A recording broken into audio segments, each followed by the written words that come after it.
educate, we build and nurture community and transform our world by ministering to the needs of all people, bringing healing and wholeness to the hurting and heartbroken through the love of Christ. Divine Television Network USA, a place of hope. Imebeba ujasiri, ikinitaka nikiri, nikisema mimi ni wa juu, mimi ni wa juu, mimi ni wa juu, juu sana. Haleluya. Bwana Yesu asifiwe sana. Ni siku njema ambayo Bwana ametupa kwa mara nyingine tena. Ninaomba kabla sijaendelea niwe na neno la kumshukuru Mungu. Tuombe. Mungu wetu na Baba yetu wa mbinguni, muumbaji wa vitu vyote, Mungu wewe ambaye umeumba lakini wewe ukuumbwa. Peke yako ndiwe Mungu wa miungu, mfalme wa falme.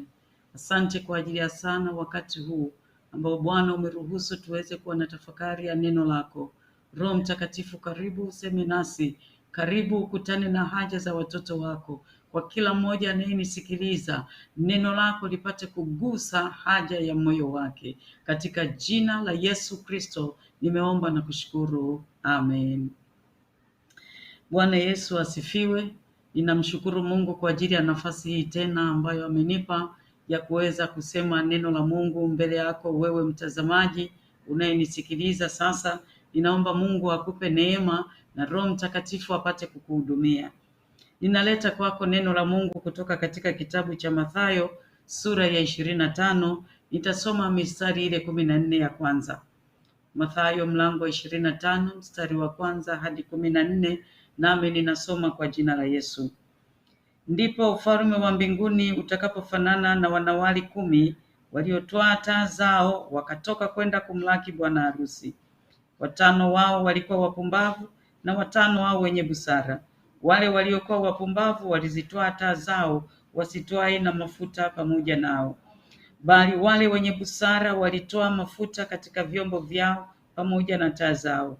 Hata bwana harusi alipokawia, wote wakasinzia wakalala usingizi. Lakini usiku wa 8 pakawa na kelele, haya bwana harusi, tokeni mwende kumlaki. Mara wakaondoka wanawali wale wote, wakazitengeneza taa zao. Wale wapumbavu wakawaambia wenye busara, tupeni mafuta yenu kidogo, maana taa zetu zinazimika. Lakini wale wenye busara wakawajibu wakisema, sivyo, hayatatutosha sisi na ninyi. Afadhali shikeni njia muende kwa wauzao mkajinunulie. Na hao walipokuwa wakienda kununua, bwana harusi akaja, nao waliokuwa tayari wakaingia pamoja naye harusini, mlango ukafungwa. Alafu wakaja wale wanawali wengine wakasema, Bwana, Bwana, utufungulie. Akajibu akasema, amini nawaambia, siwajui ninyi. Basi kesheni, kwa sababu hamuijui siku wala saa. Nitarudia tena mstari wa 13. Basi kesheni, kwa sababu hamuijui siku wala saa. Bwana Yesu asifiwe sana. Ninapenda tushirikiane neno la Mungu ambalo nimelisoma katika Injili ya Mathayo. Ni habari ambazo Yesu alikuwa akifundisha, akitoa mifano, akiwafundisha watu mbalimbali, na alikuwa akitoa mfano ambao unagusa au unatufundisha kwamba wakati wa Yesu kurudi umekaribia sana. Na Biblia inasema kulikuwa na wanawali 10, 5 wapumbavu, 5 wenye hekima. Tunaposema 5 wapumbavu, maana yake wale wapumbavu sio wajinga, kwa sababu mpumbavu anajua lakini hawezi kufanya kile anachokijua. Mjinga ni yule ambaye hajui kabisa na yuko tayari kujifunza, lakini mara nyingi mpumbavu anajua na anajifanya anajua, kwa hiyo hayuko tayari hata kujifunza. Hao wanawali 5 wenye hekima, maana yake wana busara, wanaangalia, wanakwenda na wakati, wanajali mambo, wanaweza kuyaangalia na wako tayari kujifunza pia. Sasa Biblia inasema 5 wenye busara, 5 wenye hekima, na wote walialikwa harusini. Sasa walipokuwa wanakwenda harusini, taratibu na sheria za sherehe za Kiyahudi huwa hamuingii ukumbini mpaka bwana harusi amekuja. Kwa hiyo bwana harusi anapoingia, yeye akitangulia kuingia, ndipo sasa na ninyi waalikwa mnaingia. Sasa Biblia inasema bwana harusi alichelewa kufika ukumbini na wote walikuwa na taa zao. Ilikuwa ni kawaida kwa Wayahudi kwa sababu harusi zilikuwa zinafanyika usiku. Sasa wana taa zao. Wale 5 wenye hekima wana taa za mafuta, lakini wakachukua na mafuta ya akiba. 5 wapumbavu hawakutaka tabu, na walijua kwamba inaweza kutokea bwana harusi akachelewa, lakini walipuuza, hawakujali. Wakaona mafuta walionayo yanatosha, yani wao ni lolote liwalo. Huwa wapumbavu ni watu ajabu sana, wako tayari, tutakutana na lolote, itajulikana huko huko, sio watu wanaojiandaa. Sasa Biblia inasema bwana harusi alipochelewa, watu wakalala usingizi, lakini usiku wa manane wakasikia kelele, bwana harusi anakuja. Watu wanashamra, wanapiga vigeregere, haya bwana harusi amekuja, njooni jamani, bwana harusi amekuja. Watu wakaamka. Sasa kipindi wanachoamka ulikuwa ni muda mrefu umepita na mafuta yametumika. Kwa hiyo sasa wale wapumbavu mafuta yao yakawa yameisha, lakini wale wenye hekima walipogundua kwamba taa zao hazina mafuta, walikuwa na mafuta ya akiba. Kwa hiyo wakaweka kwenye taa zao, wakaendelea kushangilia. Lakini wale wapumbavu kuja kushtuka, wanagundua taa zao hazina mafuta. Walichofanya ni kuwaomba wenye hekima, na wenye hekima kwa hekima zao wakawambia, mafuta tulio nayo yanatutosha sisi tu, hatuwezi, yani sio mafuta ya kugawana. Tunachoweza kuwasaidia sasa ni ninyi mshike njia, tutawaonyesha njia, nendeni kule kwa muuza mafuta, au nendeni dukani, huko ndiko mtakaponunua mafuta. Na wale wapumbavu wakaondoka, wakakimbia kwenda kununua mafuta. Wanapofika kule wanakonunua mafuta, huku bwana harusi tayari amekwisha kufika ukumbini. Watu wakaingia, na taratibu za harusi za Kiyahudi, waalikwa wakiingia, milango inafungwa. Kwa hiyo walipoingia, bwana harusi akawa amefunga mlango. Tofauti na sisi harusi za sasa hivi zinakuwa na MC, master of ceremony, anakuwepo, labda huyu anaweza kuomba. Lakini harusi za Kiyahudi ni bwana harusi mwenyewe anashughulika. Kwa hiyo akishamaliza, amewakaribisha wale watu ambao wamekuja kwa ajili ya harusi yake, basi yeye anakwenda kuketi kwenye kiti chake cha harusi. Sasa wenzangu wale wapumbavu wanakuja baadaye, wanakuta mlango umefungwa. Kwa huruma kabisa wanagonga, tufungulie. Bwana harusi anasema ni nani? That means ninyi hamkuwa na utayari, hamkuamua kuja kwenye harusi. Haiwezekani bwana harusi aingie alafu ninyi mseme mtaingia. Wakambembeleza kama tulivyosoma kwenye Biblia, lakini bwana harusi hakujali ujio wao. Walijua kwamba wamealikwa, lakini kwa sababu hawakufuata taratibu, akasema ondokeni, siwajui ninyi. Ndipo Yesu anasema ndivyo itakavyokuwa Yesu atakaporudi. Watu wengi sasa hivi tunapowaambia habari za Yesu, wanaona kama ni habari za mizaha tu. Watu wanasikia neno lakini hawako tayari. Tunapowaambia Yesu anaokoa, wanaona kama ni kitu cha mzaha. Na ndipo sasa mstari wa 13 anasema wale maharusi, wale wanawali wapumbavu walipochelewa sasa kuingia, wamefungiwa, wakakataliwa na hawakuingia, na bwana harusi hakuwa na huruma. Nataka uelewe hiyo, hakuwa na huruma. Kwa hiyo wakarudi. Sasa Biblia haituambii walirudi walikwenda wapi, lakini jambo la msingi kwamba hawakuingia harusini. Nini nataka niseme kwako, mtu wa Mungu, wewe unayenisikiliza sasa, wewe unayenitazama sasa, kwamba kumbuka, katika maisha haya tunayoishi tuna muda mfupi sana, muda umesonga sana. Yesu yuko karibu kurudi. Kipindi tulicho nacho ni cha neema tu. Ndio maana unaweza kuona matukio, kwa sababu Biblia inasema siku zitakapokaribia, mtakapoona uharibifu unaongezeka na watakatifu wanaendelea. Maana ukisoma nasema siku hizo ambazo ni siku za mwisho, ambazo ndizo tunazoishi sasa, watakatifu wataendelea kujitakasa, lakini watenda dhambi na wao wataendelea. Na Biblia inasema maarifa yataongezeka, watu watafanya mambo mengi. Tumekuwa mashuhuda, tumeona jinsi watu wanavyofanya vitu vingi. Sasa hivi kumekuwa na vitu vingi, tayari wameshaanza kugundua magari yanayokwenda bila dereva, ndege inayokwenda bila dereva. Tunataka robot ndizo zifanye kazi, ajira zinaanza kupungua, mambo mengi. Sasa maarifa yataongezeka, na watu hawako tayari kumtii Mungu. Wameangalia maarifa, si kwamba hawajasikia neno, si kwamba hawajui neno. Wengi wetu hata ni Wakristo, wamebatizwa, wamekwenda kanisani, wamesikia, lakini kwa sababu maarifa ya uasi yameongezeka, wamejiingiza huko. Kwa hiyo tunaposema habari za Yesu, watu wanapuuza, wanaona kabisa ni kitu hiki bado, kwanza haiwezekani. Nimewahi kukutana na watu wengine hata wakasema, Bwana Mungu ana huruma, hawezi kuangamiza watu wote hawa, lazima atatuhurumia. Nataka niseme Mungu sio mwanademokrasia. Sijui kama unanielewa. Sasa hivi Mungu anafanya ni kama demokrasia, yaani tunafanya ananyamaza, yaani ni kipindi cha neema. Lakini nataka ufahamu kabisa kwamba kipindi hiki cha neema kitakapokwisha, mlango utakapofungwa, hujajiandaa wewe uliye mpumbavu. Nataka niseme na wewe ambaye unaona kabisa uoni chochote, inawezekana umefanikiwa, una maisha mazuri, huna unachohitaji.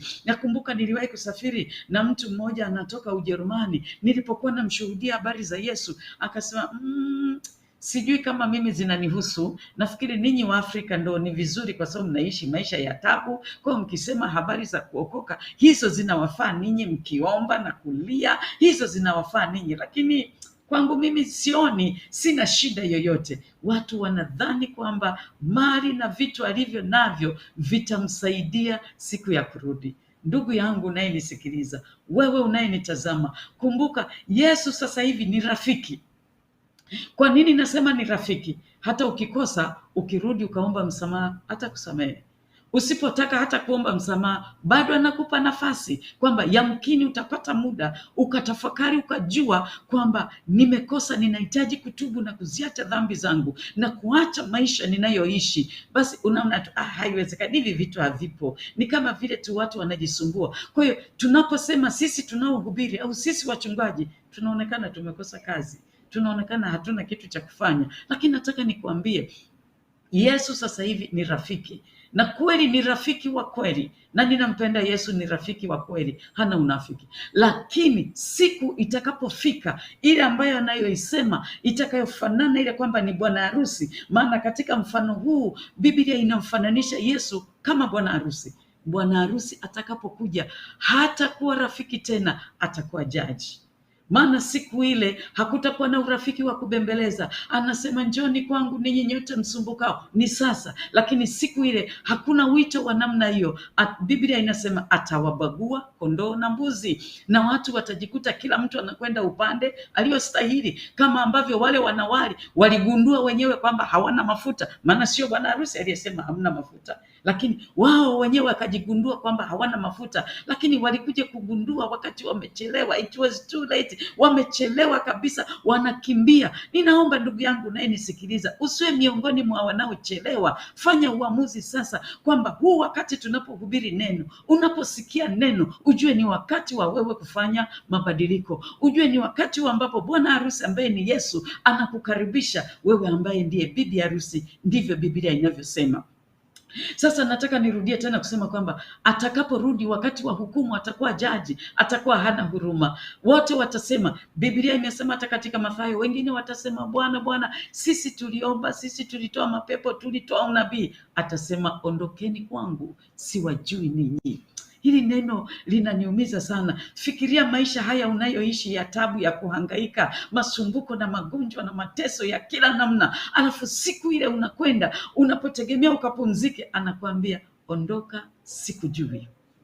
Hili neno nikitafakari, ninamwomba Mungu, ninaomba nisaidie. Mungu, ninaomba nisahau hata uchungaji wangu, lakini nikumbuke kwamba iko siku utarudi. Na Biblia inasema hakuna anayejua siku wala saa mwana wa Adamu atakavyokuja. Kama vile wanawali walivyokuwa wanasubiri, walidhani atakuja muda fulani, kumbe akachelewa. Na sasa hivi watu wanasema, watu walianza siku nyingi kusema Yesu anarudi, mbona harudi? Hebu tufurahi. Nakumbuka wakati tunaanza mwaka 2000, kutoka 1999 kuingia mwaka 2000, watu wakasema sasa ndo mwisho wa dunia. Watu wakahubiri, na kumbuka walikuja wa Korea fulani wakaja ofisini kwetu, wakatuambia Jumatano tarehe 28 Oktoba Yesu anarudi. Wakawa wanataja kabisa na tarehe. Sasa tukawashangaa, wamevaa wameprinti na t-shirt Yesu anarudi, lakini wala Yesu hakurudi na wala hatarudi kwa staili hiyo. Biblia inasema atakuja wakati ambapo watu wamejisahau, watu wanadhani kwamba wanafurahi,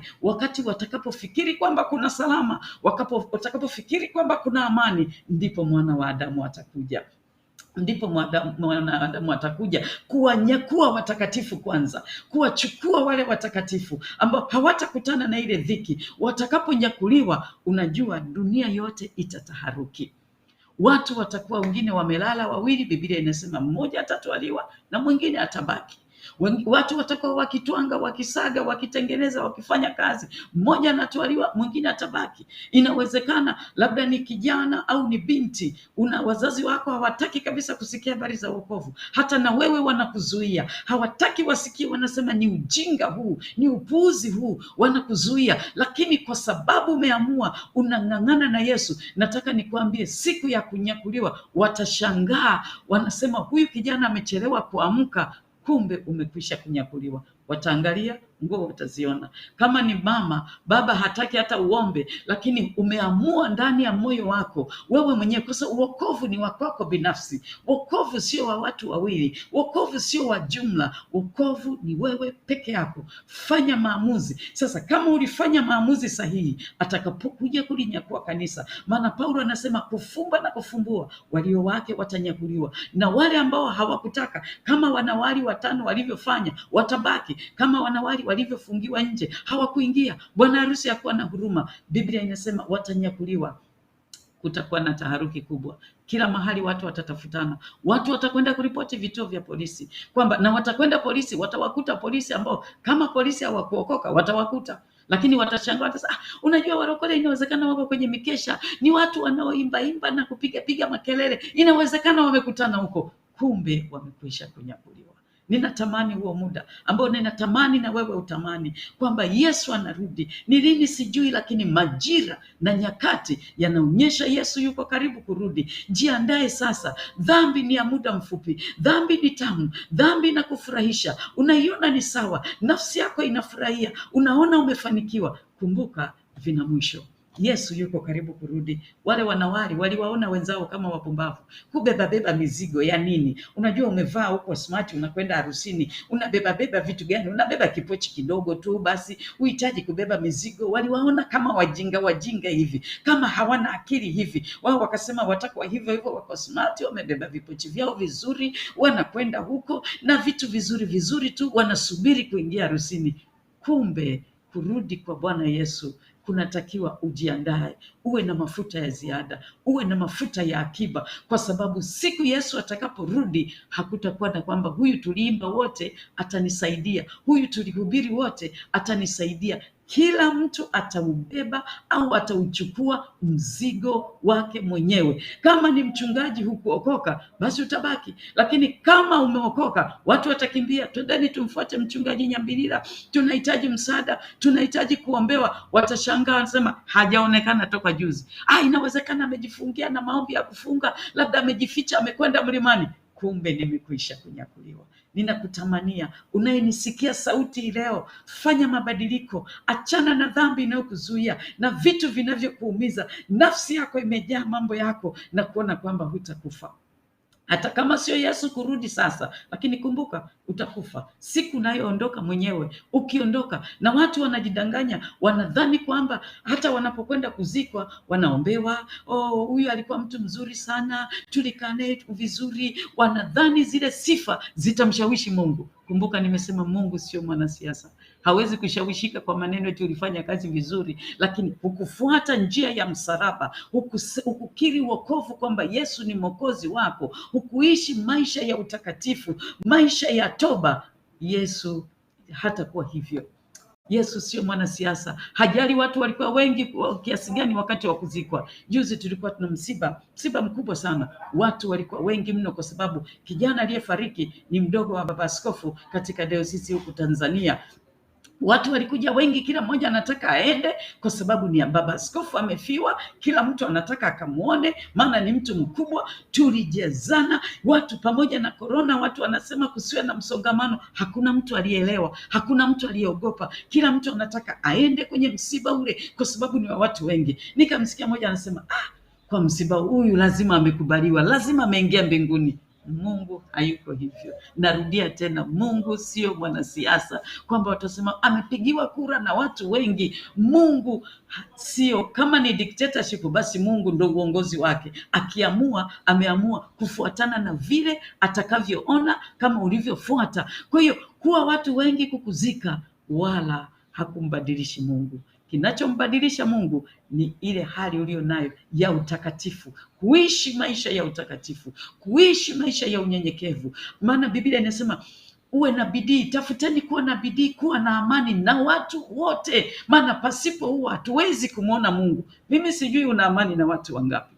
Inawezekana wewe na watu wote saa zote ni kugombana, una amani na huyu, ukimwona huyu umekasirika, mapigo ya moyo yanapiga mbio kile unayemwona, yani kile ndio muona una sababu. Mpendo wangu, achana nao, usimtazame mwanadamu sasa, mtazame Yesu peke yake msalabani, mtazame Yesu peke yake. Achana na mambo mengine ya dunia, achana na mitazamo hii ya dunia, mtazame Yesu peke yake.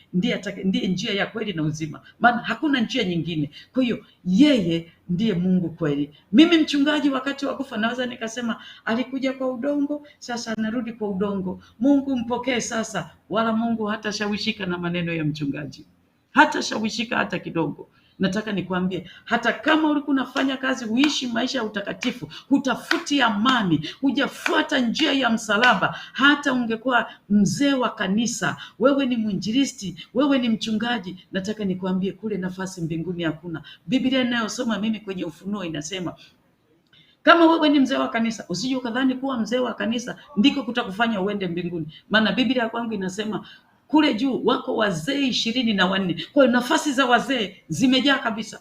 Kwa hiyo hakuna mtu ataingia kwa sababu ni mzee wa kanisa, ila ataingia kwa sababu ameamua kutakaswa na damu ya Yesu na kuachana na dunia na mambo yote ya dunia. Yeye ndio nafasi.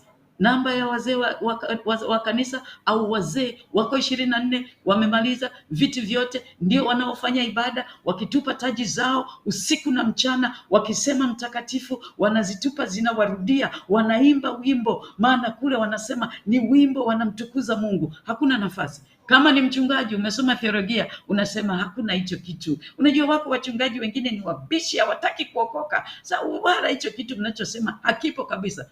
Mchungaji mwenzangu, sikiliza nikwambie, uchungaji hautakupeleka mbinguni. Biblia kwangu inasema mchungaji ni mmoja tu, ni Yesu Kristo. Mchungaji mkuu ndiye anayejulikana kule mbinguni. Sisi tukienda hatutakuwa wachungaji, tusidanganyike. Mimi ninavaa kola kwa utaratibu wa kanisa langu, hainidanganyi kola, hainipi heshima. Ni lazima niishi maisha ya utakatifu. Haijalishi ni mchungaji. Mchungaji yuko mmoja, hakuna viti vya wachungaji, yuko mchungaji mkuu mmoja tu. Kwa hiyo usijidanganye, amua sasa, badilika. Usio mambo ya aibu, mimi ni mchungaji, nimesoma, mchungaji ni doctor, nina masters, sijui na bachelor. Haikusaidii. Mbinguni hakuna vyeti, hakuna vyeti vya kisomo, kuna vyeti vya utakatifu. Kama tenzi za Rohoni, yule bwana mjinga alikwenda bila cheti. Sasa ni cheti gani? Cheti hicho ni wokovu. Ni lazima uwe na wokovu. Wanawali wapumbavu wale hawakuwa na mafuta ya akiba, kilikuwa ndio cheti cha kuingilia kule ndani. Kama taa yako haiwaki, hakuna kuingia, kilikuwa ndio cheti cha kuingilia. Lakini Biblia inasema yule bwana, tenzi za Roho, yule bwana mjinga alikwenda bila cheti. Mimi sijui kama una cheti, lakini sasa Mungu amekupa neema, uko hai. Usidanganyike na imani nyingine. Wanasema unajua tutamuombea, hata wanafanya na ibada, wanakwenda kumuombea, alikufa siyo mwaka jana, wanatoa na sadaka kwamba tutakwenda. Mpendo wangu, usidanganyike, usifanye maigizo kwenye wokovu. Ukifa ni hukumu, kifo ni mara moja, na baada ya hapo ni hukumu. Kumbuka wasomaji wa Biblia, mtakubaliana na mimi kwamba kulikuwa mfano mmoja Yesu aliutoa wa tajiri na Lazaro yule masikini. Biblia inasema masikini alipokufa alikwenda moja kwa moja kifuani kwa Ibrahimu, lakini tajiri alipokufa alikwenda moja kwa moja kwenye moto. Maana yake kule hakuna, inawezekana walifanya ibada nzuri kwa sababu alikuwa tajiri, lakini kwa Lazaro Biblia inasema, ukisoma kwenye historia, alitupwa kwenye taka kwa sababu hakuwa na mahali pa kuzikwa, hakukuwa na eneo kaburi lililoandaliwa kwa ajili yake. Lakini tajiri alizikwa vizuri. Lakini nataka niseme, maisha ulio nayo au mali ulizo nazo haziwezi kufanya uamuzi wa kwenda mbinguni.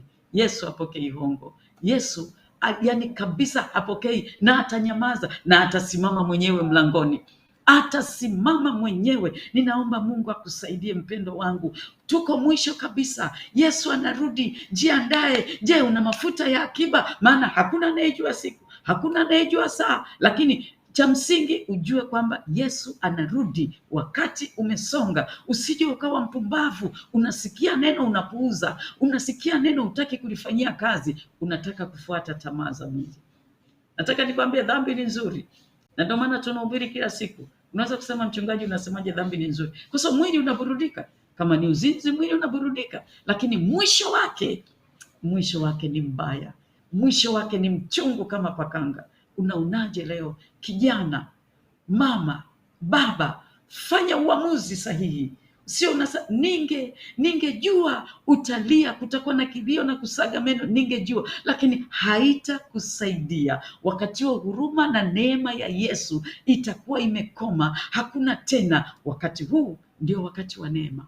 Tafuta sana utakatifu, tafuta kuwa na amani na watu wote. Acha tafuta mambo. Kuna watu kila jambo likisemwa ni kwa nini kidogo tu, yeye ni kuwaza tu, hapa wamenionea, hapa wamekosa, naomba ishi. Ninapenda sana ndege mmoja anaitwa bata. Yeye akitembea huwa hata mwewe hasumbuki naye. Yeye hata ungemrushia jiwe hageuki nyuma. Akiwa kwenye maji anaogelea kwenye maji kwa starehe, alafu anapiga pa. Yeye hata ungefanya chochote. Natamani uishi kama bata, hata kama watu wanakusema vibaya, watu wa kwenu hawakupendi kwa sababu hauko vizuri, wanakusema, wamekukatisha tamaa. Inawezekana wewe ni mtumishi, umesikia watu wanakukatisha tamaa. Wewe amua uwe kama bata, mwangalie aliyekuita, kama wana wa Israeli walivyoambiwa, tazama nyoka wa shaba pale juu.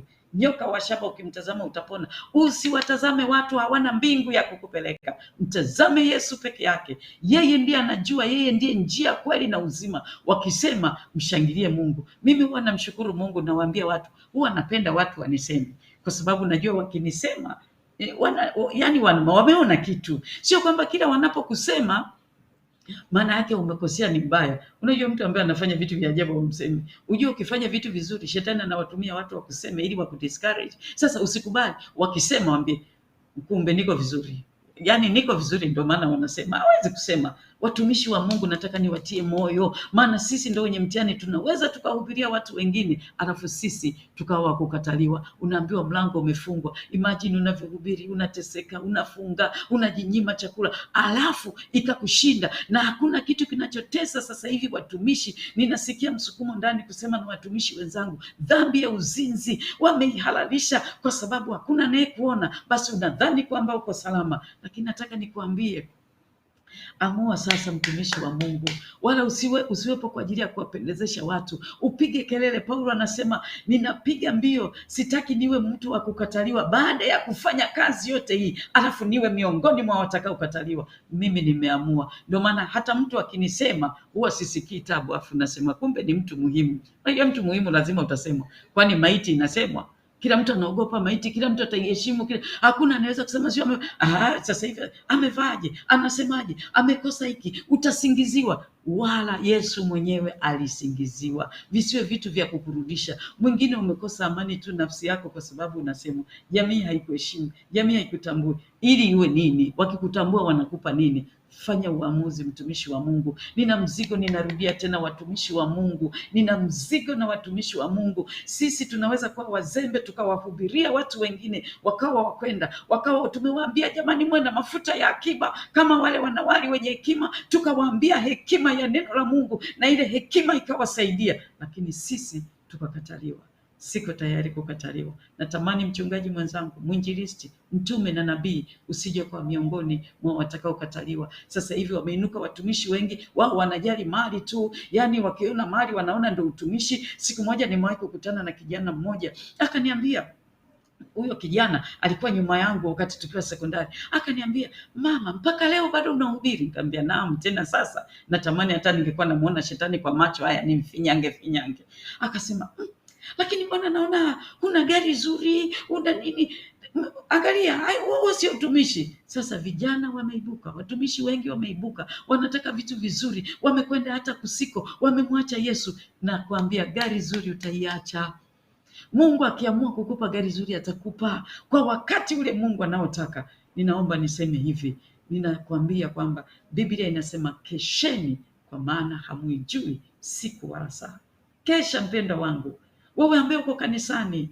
Maana kama uko kanisani ukashindwa kwenda mbinguni, maana uko kwenye kundi la wapumbavu, kwa sababu neno ulilisikia lakini hukutaka kulitendea kazi. Wewe ni kuchambua tu, walianza kusema wengine amehubiri lakini hulitendei kazi neno. Naomba badilika, mazingira yasikufanye umchukie Mungu, muone Mungu ni mwenzako. Kesheni, kwa sababu hujui siku wala saa, wewe peke yako. Maana hata watoto wangu niliwaambia, nikamwambia mimi ni mchungaji, baba ni mchungaji, lakini tukifika mbinguni kila mtu atasimama peke yake, wala hakuna mahali. Sasa hivi mnaheshimiwa watoto wa mchungaji, watoto wa mchungaji Nyambilila, huyu ndio mamake na Joel, hawa watoto wanapewa heshima, watoto wa mchungaji. Lakini mbinguni hawatapewa heshima, hawatapewa heshima kama hawakuishi maisha ya utakatifu.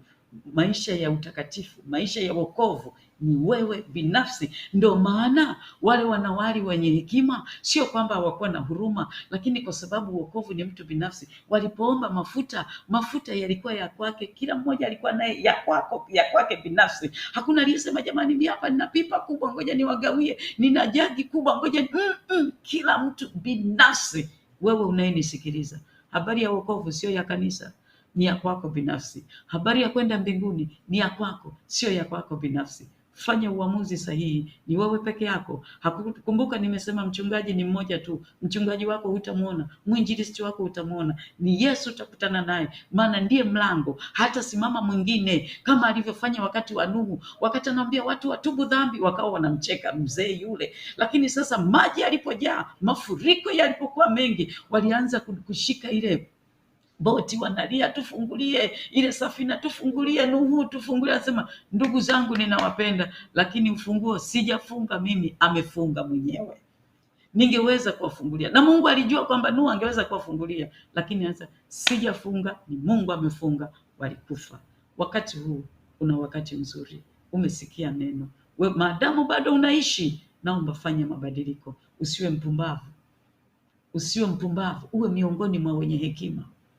Narudia kwa kumaliza, inawezekana unaona kama ni vitu huyu anasema tu. Wakati mwingine hata unaweza kaangalia na umri kwa sababu huyu kama Noah ana miaka 120. Sasa sisi vijana, sikiliza, inawezekana isiwe leo kuja kwa Yesu kunyakua kanisa, lakini kifo kipo. Unaweza ukaachana. Kuna mmoja, siku moja nimekuwa kwenye ibada ya mazishi, nimemaliza ibada nikamwambia jamani, huyu aliyekufa leo hatumhubirii huyu aliyekufa, ninawahubiria ninyi, kwa sababu hatujui ni nani atafuata baada ya hapa. Maana kila mtu ni marehemu mtarajiwa, kwa sababu kifo, whether unapenda upendi, utakufa tu. Kwa hiyo ni marehemu mtarajiwa. Ni vizuri ufahamu hivyo kwamba wewe ni marehemu mtarajiwa. Sasa ni lini utaondoka mimi sijui, lakini tulipoondoka, wakati tunaondoka tunapanda kwenye magari, vijana wakawa wanarukia, kila mtu anataka awahi kuingia kwenye gari. Tunaporudi kanisani, kwa bahati mbaya akateleza, akaingia chini ya gari, tairi ikapita juu yake. Yule kijana alifia makaburini. Watu wakasema, mchungaji, ulitoa unabii, kama ulijua si ungemwambia. No, mimi sikujua, nilikuwa nahubiri neno kama ambavyo ninakuhubiria leo. Sijui ni lini utaondoka, lakini fanya uamuzi. Kesha. Kukesha maana yake nini? Tafuta utakatifu, ishi maisha ya utakatifu, soma neno la Mungu, fanya maombi, usimzoee Mungu. Mungu hazoeleki. Hakuna dhambi mbaya inayolitesa kanisa pia kama kumzoea Mungu. Watu wakiimba kwaya ni kama wanajifurahisha wenyewe, wakihubiri mtu asifa sana, mama leo amehubiri sana, preach brother preach, unafikiri ni sifa. Sio garantii ya kwenda mbinguni, ni habari ya kwako binafsi. Maisha yako yakoje? Kesheni, kwa sababu hamwijui siku. Kijana kesha, dada kesha, mama kesha, baba kesha. Sisemi kwamba usilale usingizi, maana yake tafuta utakatifu, soma neno likusaidie. Usiimbe kama kasuku, likusaidie. Inawezekana labda ni mara yako ya kwanza kunisikiliza, na hata kama sio mara ya kwanza, inawezekana labda huendi kanisani, lakini imetokea tu sasa unanisikiliza. Ninakupa nafasi sasa. Nafasi inapatikana. Wakati ni huu wa kuokoka, wa kukataa dhambi. Kumbuka, nguvu ya dhambi ni kubwa, huwezi kujiokoa mwenyewe. Unahitaji msaada, na msaada huo unatoka kwa Yesu Kristo. Yeye peke yake ndiye anayeweza kuokoa.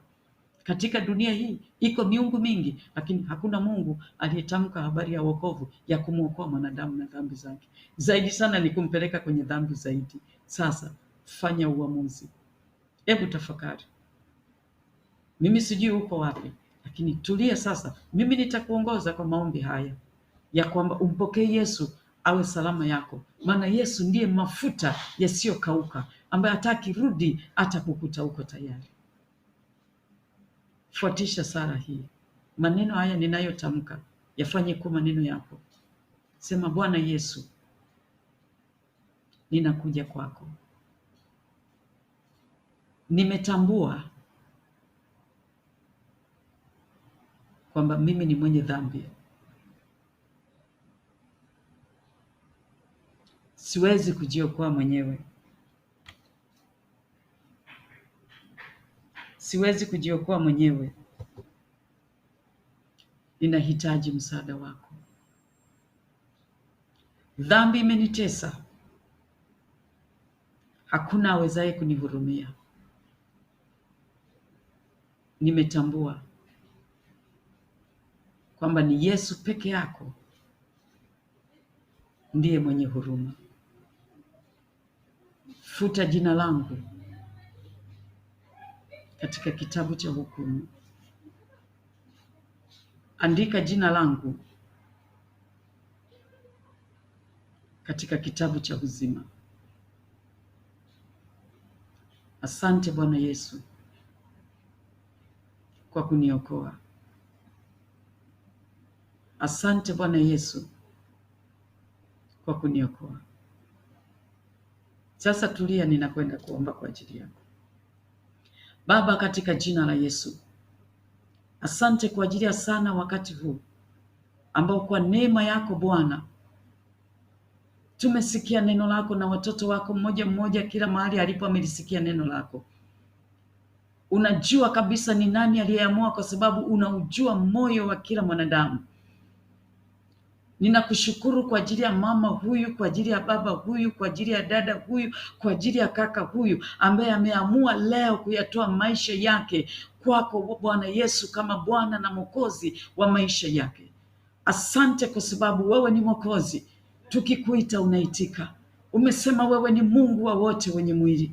Ninakutukuza Mungu kwa sababu umetukubali kwa upendo, na ndivyo ninavyomkabidhi mmoja mmoja mikononi mwako, kwamba Bwana Yesu, wewe uliye Bwana wa rehema, uliye njia ya kweli na uzima, endelea kumfundisha mama huyu, endelea kumfundisha mtu huyu kama ulivyokuwa ukiwafundisha wakati ule ukiwa duniani. Katika kipindi cha Biblia uliwafundisha na hata ukatoa mfano wa wanawali 10, 5 wapumbavu na 5 wenye hekima. Lakini leo kwa sababu amesikia maneno haya, Bwana umtazame kwamba ni mmoja wa wale wenye hekima, ili aishi maisha ya utakatifu katika jina la Yesu Kristo. Katika jina la Yesu Kristo ninasimama kinyume kabisa na kila roho ya asi, roho inayopeleka kwenye maovu, inayoshawishi kutenda dhambi, katika jina la Yesu Kristo wa Nazareti. Katika jina la Yesu Kristo wa Nazareti. Sikia shetani na mapepo yako. Mtu huyu sio mali yako tena. Yeye sasa ameamua, amenunuliwa kwa thamani, amenunuliwa kwa damu ya Yesu Kristo ya thamani. Kwa jina la Yesu Kristo ninamtenga na kila laana, ninamtenga na kila mikosi, na kila roho za kifamilia zinazomfuatilia, zinazomfanya asifanikiwe, zinazomfanya akate tamaa, zinazomfanya atamani kujiua, kwa jina la Yesu Kristo wa Nazareti. Rika sakarabo shaina rabosira, katika jina la Yesu Kristo wa Nazareti. Sante Yesu. Inawezekana upo wewe unayeumwa, una tatizo lolote. Yesu amesema mizigo, hiyo mizigo ni kila kitu. Jiachie kwa Bwana. Ninakwenda kuomba kwa ajili yako. Kama ni kazini kwako, ni nyumbani kwako, kokote kule, ni shida gani wewe unajua, lakini nataka kusema Yesu anajua kuliko unavyojua, na ana nguvu kuliko kitu chochote unachoweza kukitumainia. Baba, katika jina la Yesu Kristo, Ninasimama kinyume kabisa na zile roho za magonjwa, mateso na adha za kila namna kwa jina la Yesu Kristo. Ninyi mapepo ya udhaifu, mwachie mama huyu, achia baba huyu, mwachie dada huyu, mwachie kaka huyu, achia mtoto huyu kwa jina la Yesu Kristo. Karabosaikoroboshira ramasakarabosira. Sikia ninyi magonjwa kwa majina yenu, kwa majina yenu, kama ni kansa, ni TB, ni korona, vyote hivyo tunalo jina la Yesu Kristo lililo juu ya majina yote. Ninalitangaza jina la Yesu juu ya kansa, ninatangaza jina la Yesu juu ya TB, ninatangaza jina la Yesu juu ya korona, ninatangaza jina la Yesu kwa kila ugonjwa, iwe ni kuumwa kichwa, iwe ni kuchanganyikiwa, katika kila namna. Jina la Yesu ni jina lenye uweza, jina linaloponya, jina linalookoa, jina linalosafisha, jina linaloleta amani. Ninakemea roho ya mauti, wewe ambaye wakati wote unasikia kufa, wakati wote unasema bora ufe, ninainyamazisha hiyo roho ya mauti juu yako kwa jina la Yesu Kristo. Mauti, wewe ni roho, katika jina la Yesu achia nafsi ya mtu huyu kwa jina la Yesu Kristo wa Nazareti. Katika jina la Yesu, kuanzia utosi wa kichwa hadi wayo wa mguu, katika jina la Yesu toka na kuachia. Ni amri ya jina la Yesu, jina la Yesu, amri isiyokanika. Sante Bwana Yesu kwa damu yako inayotakasa. Ninaachilia bubujiko la damu ya Yesu juu ya mtu huyu, juu ya mwili wake, juu ya nafsi yake, juu ya roho yake. Asante Bwana Yesu kwa thamani kubwa uliyoitoa kwa ajili yetu. Ninakushukuru katika jina la Yesu Kristo nimeomba na kushukuru. Amen. Amen. Amini kwamba maneno uliyotamka, maneno tuliyoomba, amini kwamba Yesu amesikia. Anasema hata kabla hujaomba nitajibu. Amini Mungu anatenda. Ndivyo nilivyoamini nikapokea uponyaji. Nilipokuwa nimechanganyikiwa, akili yangu wananiita kichaa, nina psychiatric case, lakini nilipoamini nilipokea uponyaji. Ninaamini na wewe leo ukifanya uamuzi unapokea uponyaji. Amen. Uwe na siku njema na Mungu akubariki. Haleluya. Asante sana. Divine Television Network USA is the best place to be. We inspire, empower, and educate. We build and nurture community and transform our world by ministering to the needs of all people, bringing healing and wholeness to the hurting and heartbroken through the love of Christ. Divine Television Network USA, a place of hope.